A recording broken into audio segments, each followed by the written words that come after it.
Hola, my name is Mariana Aguilera and I am from Caracas, Venezuela. When I finished high school in Venezuela 2 years ago, my family made the decision to send me to the US in order for me to access an undergraduate education superior to that in Venezuela.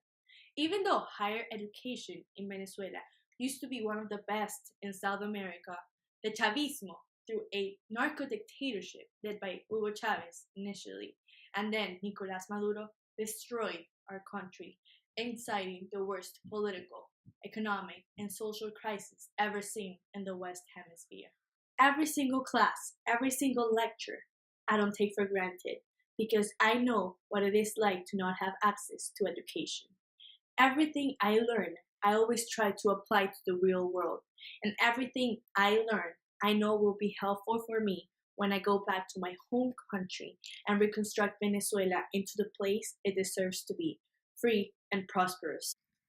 While listening one day to an SI 110 lecture about information technology and how it relates to civic society and the democratic process, I couldn't stop thinking how millions of Venezuelans, including myself, are Web 2.0 political activists for our country.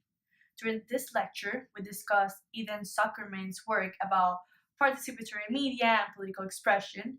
We discussed the importance of digital tools in enabling activists to mobilize rapidly with little advanced organization.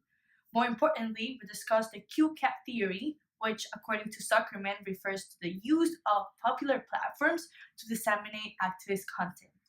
In the next few minutes, I hope to convince my audience that the QCAT theory for political activism and the tools of Web 2.0 apply in a very tangible sense within the Venezuelan community as we struggle through this humanitarian crisis.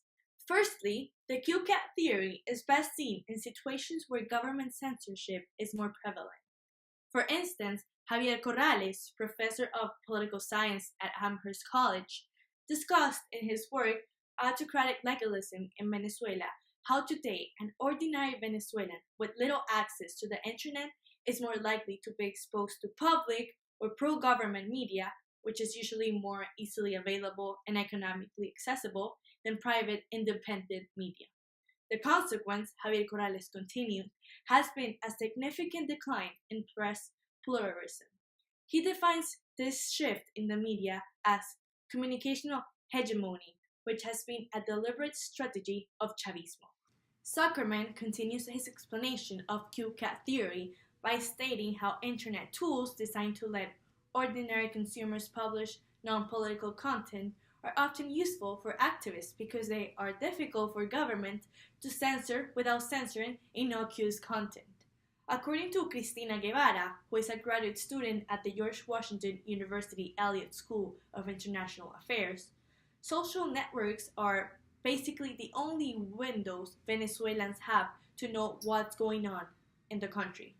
Bloomberg, for instance, reports that internet usage in Venezuela is on the rise, climbing from about 44% at the start of 2014 to almost 62% in 2016. Additionally, a Pew Research Center study found that Venezuelans primarily use social media to access political news, mobilize protests, and expose government corruptions and human rights violations.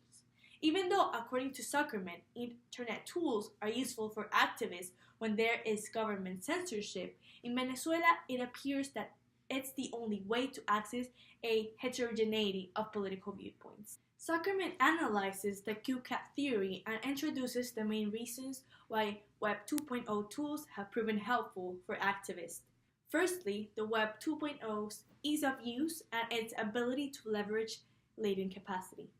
Zuckerman explains how Web 2.0 tools are designed for use by millions of unsophisticated users. Hence, they've been extensively tested for usability and tend to be well documented. Because so many non-activist users use blogs, Facebooks, and video sharing to express themselves, if an issue arises that inspires a user of Web 2.0 tools to activism, he or she will be well positioned to create and share content with the pre-existing audience of her friends and followers. In his TED Talk, Clay Shirley discussed the idea of cooperation without coordination, where you start to see communities form since people begin to experiment with participation. Cristina Guevara gives us an example of that situation, when opposition leader Leopoldo Lopez was seized from his home in the middle of the night by military agents. His wife, Lilian Tintori, filmed the incident and posted it on Twitter immediately. At 3 million followers, the tweet has since been retweeted more than 50,000 times. On my own Instagram feed, you can see posts of world-known artists, humorists, actors, businessmen using their social platforms to show the world their reality in Venezuela.